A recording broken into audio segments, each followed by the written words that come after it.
Elegance in men is a lot more about behavior than the way you dress.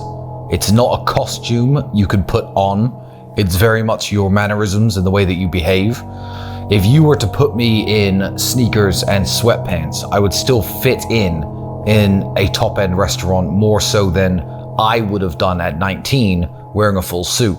It's the way you open doors for people, the way that you greet the waiters, the way that you greet the staff, the way that you treat your guests. If you're driving a lady, particularly, and you're not in the West where they've all become radical feminists, by all means, get out the car first, walk around the side, open the door. It's something that you can't wear, it's something that you have to be. So read up tips on basic etiquette, how to hold your knife and fork, how to hold a glass of wine by the stem and not by the bowl of it at the top, and you'll fit in a lot more at the better places and seem a lot more elegant, regardless of what you're wearing. There's nothing wrong with being a gentleman. The only thing that there's a problem with today is simping. People on the internet who are pretty much incels, who subscribe to a very toxic idea of what red pill masculinity is, will see me with this beautiful girl having purchased these flowers and think simp. For all the young men out there who get very confused by the terms used on the internet, I would say simping is one thing and one thing only. Simping is an unfair exchange of value. That's what simping is. If a girl doesn't know I exist and I found her address, I'm sending flowers to her house just to make her happy, that very much is simping. If I am waiting by the door to my office going into work and trying to open the door for every single woman in the hope that they'll recognize me, that is simping. Buying flowers for a work colleague who isn't interested in you is simping. However, if you are trying to get a woman to take you seriously in terms of starting a relationship with her, then very few things you can do can be considered simping. Because as I said, that's an unfair exchange of value. If the value you get at the end is a girlfriend, or maybe even a wife or family, then there's absolutely nothing wrong with, buying them flowers, opening the door, opening their car door. Even if you pull up at her house, jump out, run around, open it up, let her in, close the door, run right back around and get in the driver's seat. These are all very standard gentlemanly moves that you can make.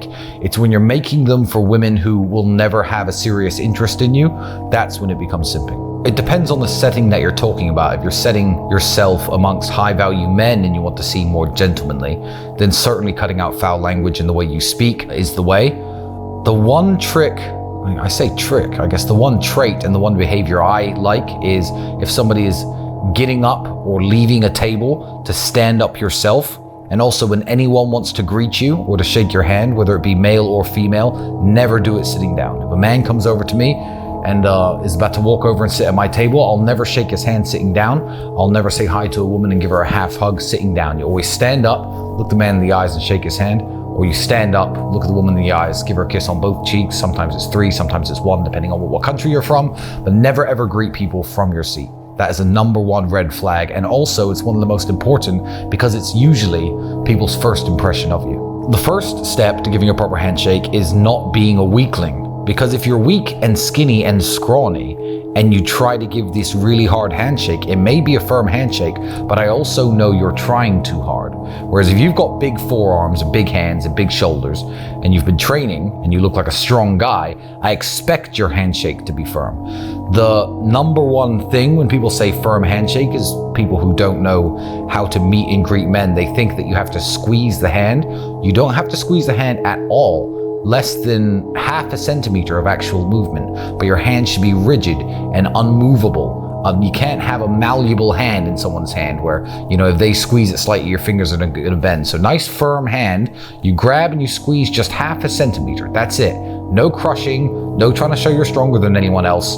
It's just the fact that your hand moves and doesn't give anything back. That makes a firm handshake. If you start squeezing people's hands, they're gonna think you're a dick. Yeah, I mean, I've seen a lot of variations, and to be fair, if you're a worldly person, there are a bunch of variations to this. I think in Southeast Asia, I've been in India, Thailand, Vietnam, that's when people will give you the double handshake. They'll grab your hand, but that's very much a sign of being a subordinate. A guy who you tip heavily at a hotel will grab your hand. Thank you, sir. Thank you, sir.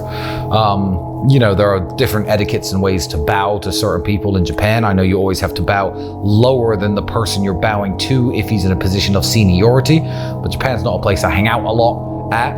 But before you go to anywhere new, I would certainly look up the little traits within the culture and try to play along as best as you can, because it's usually appreciated. Elegance in a woman, to me, is somebody who's never going to embarrass or humiliate you, and somebody you'd be very proud to show off. So I don't know if women see it that same way in men, but if you come across as an elegant man, that's the kind of man that she wants to show to her friends, to her parents. Lots of women I date are very keen to show me to their friends or their parents or their families for whatever reason, in the same way that, I'd want to show off a beautiful woman to my friends.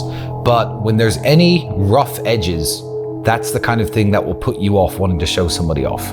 So if a woman swears a lot, talks in a very bad manner, maybe has a really horrible accent, dresses a bit too revealing, that's the kind of thing that will make you think, okay, this woman's all right, I like her, I'll keep her at home, but I'm not going to introduce her to my friends. So elegance is certainly something that women should strive for, and men as well. Not knowing how to conduct yourself, drinking too much to a point of inebriation is a big red flag. If you ever start stumbling or slurring your speech, there's a time and a place for that, but usually that's a big red flag for women, especially if you're out on dates. For me, I will judge men harshly on bad driving. If a man doesn't check his mirrors and he's not moving his car properly, I judge people on bad driving. Again, bad language, using too much slang when you're supposed to be in a professional setting.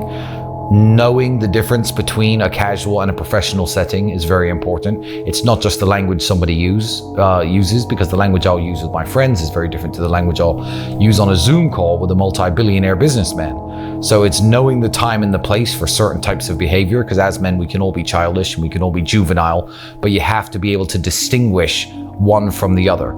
And there's people who I've met who certainly don't know how to present themselves to somebody, even somebody like myself who's wealthy and they're trying to pitch me this business idea. They show up and they're acting as though we're two friends down the pub, even though I don't know them. That's a huge red flag. They should at least make the effort to try to come across as refined as possible. And if they're incapable of doing it or incapable of spotting a situation where they should be doing it in, then it's probably not the kind of person that I'd want to do business with, network with, be friends with. There's no correct answer for which accent is acceptable and which one isn't. However, some accents are better than others, which is a shame because you can't really control your accent. However, regardless of what your accent's like and what your speaking voice is like, you can always tell the intelligence behind somebody's accent, depending on the language they use, the vocabulary they use, the vernacular they use, the way they pause, the way that they take their time when putting thoughts together, the way they intonate their words. So I know very smart people who are Chinese, Nigerian, Indian, who do speak with their heavy accent. However, you know that there's a brain behind that accent. So if you're lucky enough to be born with a British or maybe an American accent and you're not using your voice to your full potential, it's one of those instances where you'll always get outpaced by somebody who's more obsessed than if you're born with natural talent. So if you're born with a BBC British accent, which I don't quite have, but I guess that would be the top rank of accents in the world, in my opinion. There's an Indian guy who can sell more than you and do more business than you and close more deals than you, despite the fact that his accent is a disadvantage. That's just because he works harder than you. So make sure that you do work on your vocabulary. Download stupid apps, word of the day. Read 20 new words a day and read what they mean, learn their definitions, try to include them into your everyday vocabulary. Yeah, you're really doing yourself a huge disservice if you don't try to maximize your speaking voice. The best way to cultivate your voice, besides expanding your vocabulary, to me, would be reading out loud. Take a book that you like, or a book that isn't something very simple, no children's books obviously, and read them out loud. It's an exercise that everyone used to have us doing in school. We probably don't understand why our teachers used to make us do this. However, the way that stories are written and the way that people speak in books and the way that sentences are put together, you can tell how it's supposed to be read.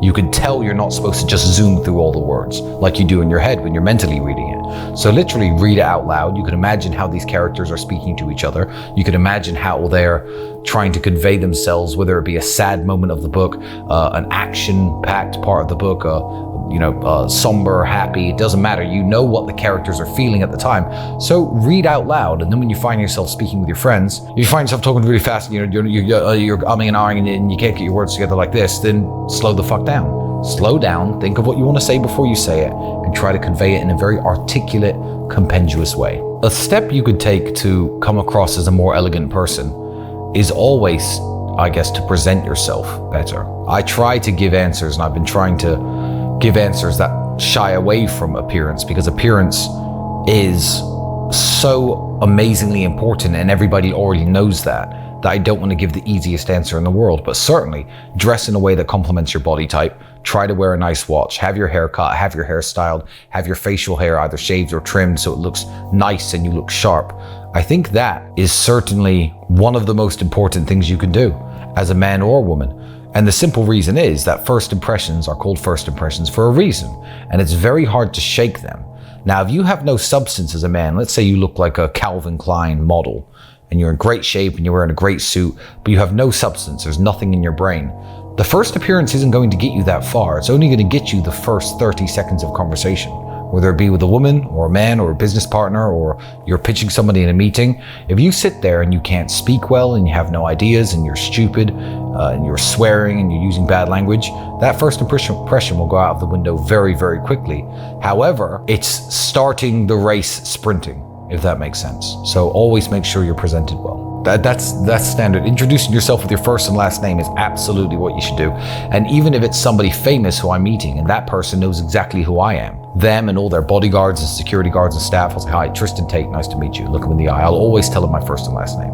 That is a standard playbook. You have to do that. There is a trick that I can tell young men that will help them close business deals, help them get girlfriends, help them make friends, help them get into the circles that they want to get into. And it's a stat, I guess, of yourself that you can expand throughout your entire life, and you should never stop expanding it. And that would be general knowledge. General knowledge is super important, because I remember I was sitting with one of the sheikhs in Dubai, and there was no alcohol at this house, of course, it was a dinner event, and they start passing around this wood that you burn, and you smell the scent coming off the wood. And I knew exactly how it was made and how it was cultivated. If you don't find it in the wild, which is very hard nowadays because it's all extinct, you have to drill certain holes into these trees and infect the trees with a certain type of mold and wait for the wood to go petrified. And I was explaining this process to him, which he already knew, but he was super impressed that I understood this part of Arabic culture and what this product was exactly. And general knowledge will always impress people. I can sit down with most people and have a conversation about most topics. Regardless of what it is, there's something that I will know about it. And as a young man, there's no reason to just, if you like sales and internet marketing, only read about that. Spend your spare time learning about things that you don't think are particularly useful. Maybe spend your spare time learning about things that you right now have no business knowing. Yachts, the different brands and makes of private jet. Learn all of this. Because when you start to sit with important people, you can at least have an idea what they're talking about and interject in the conversation, perhaps with something they don't know. And that has made me more friends and more connections with men, women, businessmen, anyone who I was trying to get connected to, than maybe anything else. General knowledge. You have to work on it. See, I like audiobooks, and even right now, you say you don't see me learning things. I am 4 hours into a 17-hour audiobook course, lectures on the Vikings and Norse mythology and Norse history. Why? So the last 2 hours when I was in my room, I was listening to it. So you don't see me learning this stuff, but I just find so many things interesting that I will make sure that instead of listening to music or doing other things, I'm filling my brain with information. So every day I'm learning something new. I don't think a day goes by when I don't learn something new from somewhere. But yeah, going down rabbit holes is always very interesting on the internet. If you find an interesting fact out about something, then read up more. I mean, Wikipedia is a tremendous resource. Everyone's forgotten about it. It's because it's kind of fallen out of fashion, I think. But it is a tremendous resource. And when it comes to history and battles and world leaders and things like that, there are literally clickable links from each page to the next page to the next page. And you could sit and read and learn entire eras of history or entire 20-year periods in an hour or two, if you are determined enough. And this information is maybe not useful for making money and maybe not useful in the long run, but if you impress someone like me who you're trying to do business with your knowledge on something that I find interesting, then I'm going to like you more and I'm more likely to sign the contract.